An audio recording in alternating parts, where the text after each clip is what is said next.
chance d'avoir entre les mains un bec B3 ou un bec B3B. Quelques petits conseils pour pouvoir l'utiliser et l'essayer dans des conditions optimales.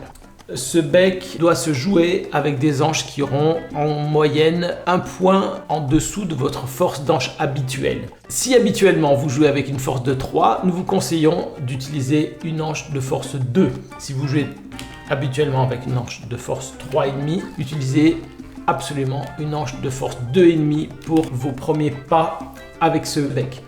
Une fois que vous avez sélectionné la force adaptée, un petit conseil pour le positionnement de l'anche. Le bec B3 et son frère jumeau le B3B ont la particularité d'avoir une facette un petit peu large. Il faut donc bien prendre soin de ne pas positionner votre anche trop haute. Il va falloir descendre l'anche en environ la moitié de la largeur de cette facette-là. Le dernier conseil que je peux vous donner, c'est de bien positionner votre ligature à l'emplacement où j'ai mon pouce actuellement, c'est-à-dire au milieu de la partie écorce de l'anche. Si je mets ma ligature trop basse ou trop haute, je vais changer complètement les caractéristiques acoustiques du bec et ça ne donnera pas un résultat probant.